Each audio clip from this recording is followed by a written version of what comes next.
The mining colony on Nova Prime had gone silent 3 weeks ago.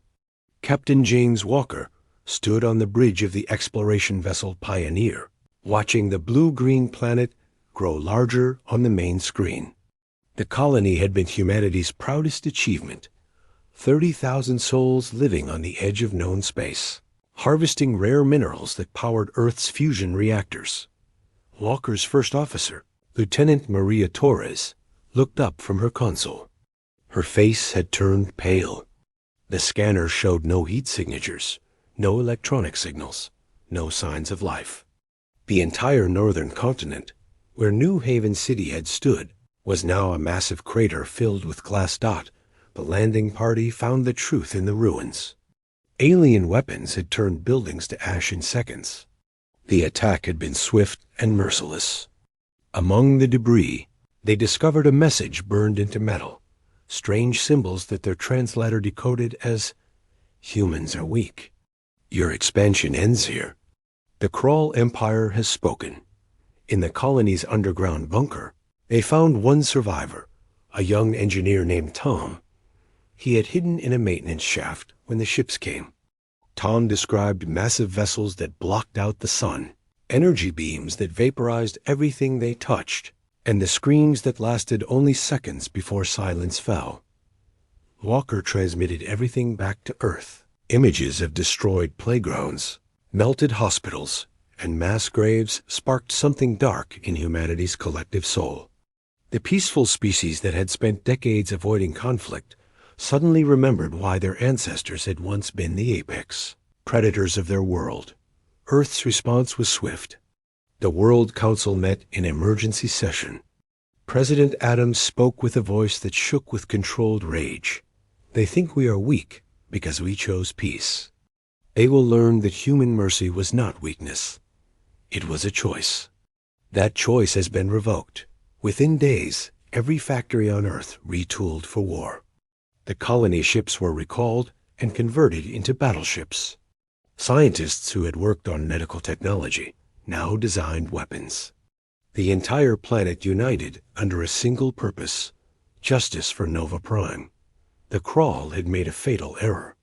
They had judged humanity by its present, not its past. They didn't know about the world wars, the nuclear age, or the 1,000 conflicts that had shaped human evolution. They had awakened something that Earth had worked very hard to put to sleep: the human capacity for organized, methodical vengeance. 6 months after Nova Prime, Earth's transformation was complete. Admiral Robert Grant stood in the largest shipyard ever built, watching as the first true warship rolled off the production line. The Vengeance was unlike anything humanity had built before: 2 kilometers of armor and weapons, powered by 3 fusion cores. The scientists had worked. Miracles. Dr. Lisa Anderson's team had reverse-engineered the alien weapons residue from Nova Prime, improving upon the design. The new plasma cannons could punch through a moon. The shields could withstand direct nuclear strikes. But the real innovation was the jump drive. Humanity had cracked faster-than-light travel in record time. Driven by necessity and rage, recruitment centers couldn't process volunteers fast enough. Every human wanted to serve. Grandmothers taught their grandchildren to build ammunition. Children collected metal for recycling. The entire species had become a single organism with one goal: to show the galaxy that killing human civilians was the worst mistake any species could make. The fleet grew daily. 20 ships became 50. 50 became 100. Each vessel was named after a victim of Nova Prime. Each crew member carried a photo of someone lost in the attack. This wasn't just war. It was personal. Intelligence reports came in from traitor allies. The Krull Empire spanned 50 systems, enslaving weaker species and destroying those who resisted. They had done to dozens of species what they did to Nova Prime, but they had never faced a species that turned trauma into technology, grief into determination. Admiral Grant gathered his captains for the final briefing. The plan was simple but effective. Hit their outer colonies first, destroy their supply lines, then work toward their homeworld. No surrender would be accepted. The Crawl had chosen the rules of engagement when they killed civilians without warning. Asterisk. The Crawl outpost at Sigma Station never saw them coming. Commander Jack Roberts watched from the bridge of the Retribution as 40 human ships dropped out of BOT, hyperspace in perfect formation. The station's defenders scrambled to respond, but human tactics were unlike anything they had encountered. Where other species fought with honor and announced their presence, humans struck from the shadows. Electronic warfare ships jammed communications. Stealth bombers had been in position for hours, waiting. The first wave of missiles hit before the Crawl even raised their shields. The battle lasted 17 minutes. The Crawl commander tried to surrender, broadcasting on all frequencies. Roberts remembered the children's toys floating in the ruins of Nova Prime and gave his response. "You didn't accept surrender at Nova Prime. We learned from your example." The human fleet moved through Crawl space like a plague. They didn't occupy territories. They eliminated threats and moved on. Each victory was broadcast back to Earth, where billions watched with grim satisfaction. The galaxy began to take notice. The weak humans were systematically dismantling an empire that had stood for centuries. Other enslaved species began to rebel, inspired by humanity's example. The Crawl found themselves fighting on multiple fronts. Their military, used to fighting helpless colonies, couldn't adapt to human guerrilla tactics and overwhelming firepower. Captain Walker, now commanding the battleship Nova's Memory, led the assault on the Crawl Military Academy. As the structure burned, he thought about Tom, the survivor from Nova Prime, now serving as his weapons officer. Tom had insisted on firing the first shot. It was therapy, he said. Walker understood. They all needed this. The Crawl Empire's allies began to distance themselves. Nobody wanted to stand beside a species that had awakened humanity's darkest nature. Messages of support came from across the galaxy. Species that had suffered under Crawl rule finally saw hope. 1 year after Nova Prime, the Crawl homeworld of Craxus stood alone. Their empire had crumbled in months, their allies had abandoned them, and their fleet was reduced to scrap floating in space. The human armada, now 500 ships strong, surrounded their planet. Emperor Vex of the Crawl stood in his throne room, watching the sky darken with human vessels. His advisors had fled. His generals were dead. He finally understood the fatal mistake his species had made. They had judged humanity by its peaceful colonies, not realizing that peace was a luxury humans gave themselves after mastering war. Admiral, Grant opened communications with the planet. His message was simple. You have 1 hour to evacuate your civilians to the southern continent. We are not you. We do not kill the innocent. But your military, your government, and anyone who holds a weapon will receive the same mercy you showed Nova Prime. The evacuation was chaos, but humans kept their word. Ships that carried civilians were allowed to pass. Medical vessels were given safe passage. Even in vengeance, humanity showed why they were different. They could choose mercy, even when rage demanded blood. When the hour ended, the bombardment began. Surgical strikes eliminated military installations. Government buildings vanished in flames. The Crawl warriors, who had laughed at human weakness, now understood. Humans weren't weak. They were disciplined. They could control their violence, aim it precisely, use it as a tool rather than letting it use them. Emperor Vex's last transmission was picked up by the fleet. We were wrong. We mistook your restraint for weakness. We didn't realize that your peaceful nature was a cage you built to contain something far more dangerous than any weapon, yourselves. The palace exploded seconds later. The Crawl military machine that had terrorized the galaxy for generations ended in a single day. The surviving civilians were left with functioning cities, hospitals, and schools. Humanity would not punish children for their parents' sins. Asterisk. 5 years after Nova Prime, the galaxy had changed completely. The human fleet, once built for vengeance, had become something else: guardians. They patrolled the space lanes, protecting weak species from would-be conquerors. The same ships that had destroyed the Krull Empire now delivered medical supplies and defended peaceful colonies. Admiral Grant, now gray-haired from the stress of war, stood before the Galactic Council. Representatives from 100 species watched as he spoke. We didn't want to be warriors. We wanted to mine asteroids and explore stars. But Nova Prime taught us that the galaxy doesn't always let you choose your role. Sometimes peace must be enforced. The human doctrine spread across civilized space. Strike our military, and we'll fight with honor. Strike our civilians, and we'll show you why our ancestors feared the dark. No species dared test this principle. The footage from the Krull War was required viewing at every military academy. Tom, the survivor from Nova Prime, had become Earth's ambassador to the former Krull colonies. He helped them rebuild, teaching them that strength didn't require cruelty. The young Krull grew up hearing stories of human mercy, how the devastating fleet had chosen to spare civilians even in righteous anger. New colonies were established, but now they came with a warning beacon: human-protected space. Military response to civilian aggression will be disproportionate and final. Pirates changed course when they saw the markers. Empires reconsidered expansion plans. Captain Walker retired to a small farm on Earth, but he kept a photo on his desk. New Haven's Children's Choir, taken a week before the attack. Below it, a simple inscription: never again. Every human veteran carried similar memories, similar promises. The galaxy had learned a valuable lesson about humanity. They were a species of contradictions, capable of great peace and terrible war, infinite mercy and calculated vengeance. They chose to be peaceful not because they had to, but because they knew what they were capable of when pushed.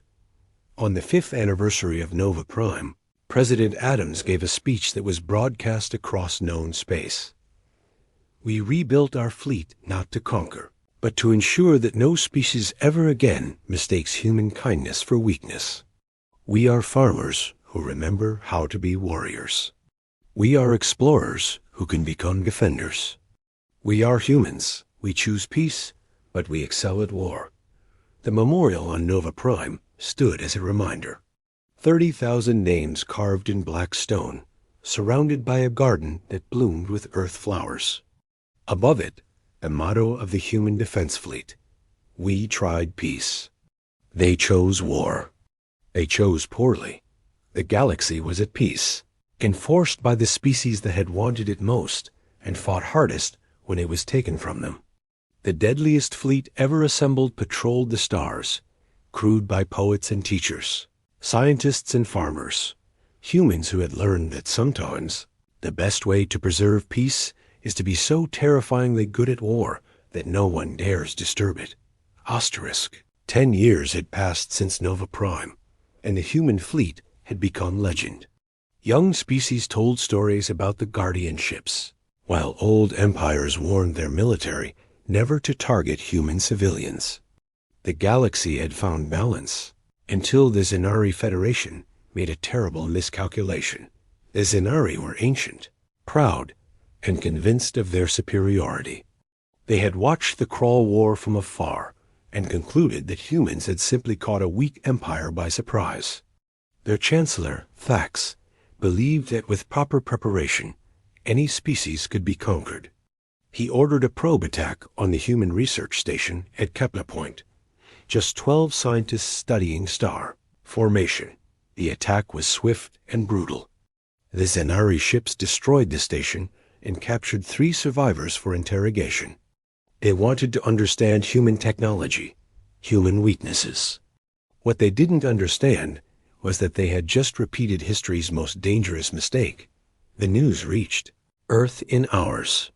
Admiral Grant, pulled from retirement, stood before the World Council once more. His voice was tired but firm. They knew our history. They knew our doctrine. They chose this path with full knowledge. There will be no warnings, no negotiations. They wanted to test if we had grown soft in peace. They will receive their answer. This time, humanity's response was different. The fleet didn't just mobilize. It evolved. The decade of peace had not been idle. Scientists had continued improving weapons, shields, and drives. The new Prometheus-class battleships made the original war fleet look like toys. Each ship now carried antimatter weapons and quantum shields that could withstand SUPERNOVA. Captain Michael Brown, commanding the lead ship, remember Kepler, had lost his sister at the research station. His crew was entirely volunteers who had lost someone to the Zenari. They painted 12 stars on their hull, one for each scientist killed. The message was clear. This was personal, again. The Zenari had expected a military response and prepared accordingly. They had studied the Crawl War, built defenses, trained their forces. But they had made the same mistake as the Crawl. They thought they could predict human warfare. They couldn't comprehend that humans didn't just adapt to war. They revolutionized it each time. The human fleet didn't attack immediately. Instead, they appeared at the edge of Zenari space and waited. For 3 days, they just waited, broadcasting nothing, demanding nothing. The psychological effect was devastating. Zenari civilians began fleeing. Their military grew nervous. Chancellor Thax demanded they attack first, but his admirals hesitated. They remembered what happened to those who struck first against humans. On the 4th day, a single human ship jumped into the heart of Zenari space, not their military center, but their greatest cultural achievement, the library world of Avalon. Captain Brown's message was simple. You have 24 hours to evacuate this planet. We are not monsters, but you need to understand the price of testing our resolve. Asterisk, the Zenari refused to evacuate Avalon, believing humans wouldn't destroy a cultural site. They were wrong. After exactly 24 hours, the Remember Kepler fired a single weapon, not at the planet, but at its moon. The moon disintegrated, its debris forming a ring around Avalon. The message was clear. We could have destroyed your world, but we chose precision. Chancellor Thax finally understood the difference between human warfare and others. Humans didn't just defeat enemies, they taught lessons. Each strike was calculated not just for military value, but for psychological impact. The destroyed moon would orbit Avalon forever, a permanent reminder of human capability and restraint. The war lasted 1 month. The human fleet dismantled the Zenari military with surgical precision. They didn't destroy cities or kill civilians. Instead, they eliminated every military ship, every weapon factory, every defensive platform. They left the Zenari completely defenseless, but alive, a fate worse than destruction. For such a proud species, the most devastating blow came when humans revealed they had been inside Zenari computer systems for weeks. Every secret, every plan, every communication had been monitored. Dr. Alice Chan's Cyber Warfare Division had evolved beyond anything the galaxy had seen. The Zenari learned that human warfare wasn't just physical, it was psychological, digital, and existential. Young Lieutenant David Park led the ground operation to rescue the 3 captured scientists. The Zenari guards surrendered immediately when they saw the human soldiers. The rescue team found the scientists alive but tortured. David's report was brief. Subjects recovered. Zenari learned nothing useful. They asked the wrong questions. The scientists revealed that their captors had tried to find human weaknesses. They had asked about weapons, shields, and technology. They never asked about human motivation, human unity, or human memory. They didn't understand that every human carried the weight of Nova Prime, that every soldier fought not just for the present, but to prevent future tragedies. Chancellor Thax's final message before his government collapsed was broadcast across the galaxy. We thought human mercy was theater, the restraint a facade. We were wrong. They are not pretending to be peaceful. They are choosing it moment by moment. And that choice makes them more dangerous than any naturally violent species. The human fleet established a permanent base in former Zenari space. Not to occupy, but to watch. The Zenari were given a choice: rebuild as a peaceful species or face complete dissolution. Human advisors would oversee their government for 50 years. It was humiliation for the proud Zenari, but it was also mercy they didn't deserve. The Zenari lesson, as it became known, changed galactic politics forever. Smaller species began formally requesting human protection. The galaxy's oldest races watched nervously as humanity's influence grew not through conquest, but through reputation. Earth had become the reluctant guardian of peace. Ambassador Susan Martinez stood before the assembly of 43 species that had requested membership in the Human Protection Alliance. These were peaceful races, scientists, artists, and explorers who had watched two powerful empires fall to human retaliation. They understood a simple truth: being under human protection meant safety. The terms were simple. Member species contributed resources and knowledge to the alliance. In return, any attack on them was considered an attack on humanity itself. The mere threat was enough. Pirates disappeared from protected space. Border disputes were settled peacefully. No one wanted to test whether humans would respond to attacks on their allies as they did to attacks on their own. The transformation was remarkable. Species that had hidden for millennia emerged from isolation. Trade routes that had been dangerous for centuries became safe highways. Scientific collaboration flourished as species shared knowledge without fear of exploitation. The human doctrine had created the most effective peace the galaxy had ever known. Captain James Thompson, grandson of a Nova Prime victim, commanded the protection fleet assigned to the Gentle Gardens, a collection of 5 peaceful species that had never developed weapons. His mission was different from his grandfather's generation. He wasn't an avenger, but a shepherd, protecting those who couldn't protect themselves. The young officers under his command had never known war. They had grown up in the shadow of humanity's reputation, but had never fired a weapon in anger. Thompson made sure they understood their responsibility. We carry the weight of our species' promise. Every day we don't fight is a victory. But if we must fight, we fight like our ancestors, without hesitation, without mercy for those who harm the innocent. A crisis came when the savage clans, a collection of pirate races, decided to test the alliance. They raided a small mining operation, killing 2 Altarian miners, a protected species. The clans believed humanity wouldn't mobilize for such a small incident. The response was immediate and overwhelming. 300 human ships appeared in clan space within hours. They didn't negotiate. They didn't threaten. They simply began systematic destruction of every clan ship and base. The operation took 6 hours. The savage clans ceased to exist as a military force. The message resonated across the galaxy. Humanity's protection was absolute. It didn't matter if you were a major species or a small mining colony. Under human protection, you were safe, and those who violated that safety would face the full might of Earth's fleet. 20 years after Nova Prime, a new generation had emerged. Children born after the Great Wars grew up in a galaxy where humanity was both protector and nightmare story. They attended schools with alien species, learned multiple languages, and saw diversity as normal. But they also grew up knowing their species' dark capability. Lieutenant Emma Wilson was one of these children. Born on Mars 2 years after Nova Prime, she had never known a galaxy where humans weren't feared.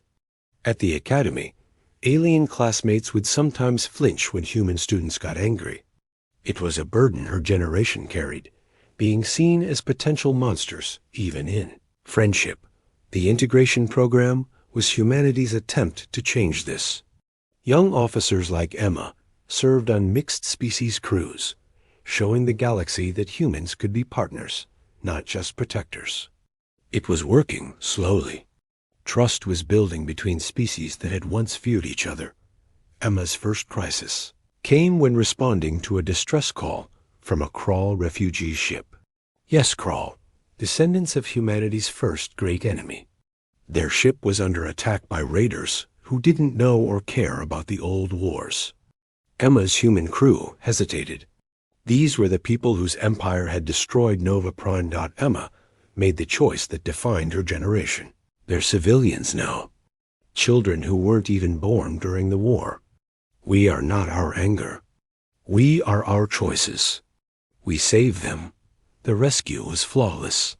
Human ships drove off the raiders and escorted the Krall refugees to safety. The images of human medics treating Krall children, of human engineers repairing Krall life support, spread across the galaxy. It was a powerful message. Humanity could forgive, even if they never forgot.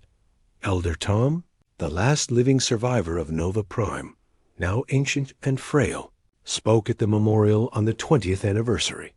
I wanted vengeance once. I got it, but vengeance didn't bring back the dead. What honors them is that their deaths led to a safer galaxy.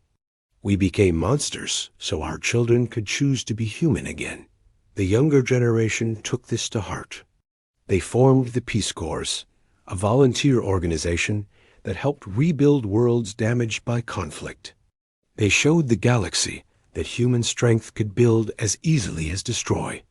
Young humans and aliens worked side by side, creating something new, genuine trust, but they never forgot the lessons. Every Peace Corps ship had a military escort. Every human volunteer knew how to fight. The galaxy had learned that human peace came from strength, not weakness. The young generation embodied this perfectly, healers who could become warriors in seconds if innocence were threatened. Asterisk, 50 years after Nova Prime, the memorial there had become a pilgrimage site for multiple species. The garden had grown into a forest, earth trees mixing with plants from protected worlds. It was a symbol of what cooperation could achieve. But it was also a warning. The black stone with 30,000 names stood at its heart. Admiral Emma Wilson, the young lieutenant who had saved the Krall refugees, now commanded the entire human defense fleet. The galaxy had changed dramatically under her watch. The Protection Alliance had grown to include over 100 species. Wars had become almost extinct. The mere possibility of human intervention kept the peace. A new challenge emerged from beyond known space. The Void Hunters, a nomadic warrior culture, entered the galaxy with massive fleets. They had conquered other galaxies and saw this one as their next prize. They sent a message to all species: submit or be destroyed. We have heard of the humans. We are not afraid. Emma called a meeting of all human commanders. The room was filled with veterans, children, and grandchildren, people who had grown up with the weight of their species' reputation. The discussion was brief. Captain Robert Chun, great-nephew of a Nova Prime victim, summarized their position. They want to test us. They'll target civilians to see if the stories are true. We need to show them why the galaxy fears human anger. The Void Hunters made their move, attacking a peaceful trade station. They broadcast the assault, wanting to show the galaxy the humans couldn't protect everyone. They killed 1,000 beings from 12 different species. They expected fear to spread. Instead, they witnessed something that would haunt their species forever. Every human in the galaxy stopped what they were doing and turned toward the attack. Mining ships abandoned their claims. Trade vessels changed course. Scientists left their laboratories. The entire human species moved as one organism, all heading toward the same point. It wasn't just the military, it was everyone. The Void Hunters had never seen anything like it. 1 million ships, from massive battleships to tiny personal craft, surrounded their fleet. Emma's message was broadcast on all frequencies. You want to know why the galaxy fears us? It's not our weapons or our ships. It's that when you threaten the innocent, every human becomes a soldier. You have one chance. Leave now and never return. The Void Hunters, warriors who had never known fear, looked at the assembled might of humanity and understood. This wasn't a military they faced. It was an entire species that could switch from peaceful to lethal in moments. They saw children in pilot seats, teachers manning weapons, doctors commanding warships. They realized the truth. Humans didn't have a warrior class because they were all warriors when needed. The Void Fleet retreated without firing another shot. As they left, their commander sent a message. We have conquered 12 galaxies. We have never encountered anything like you. You are not a species. You are a force of nature pretending to be civilized. Asterisk.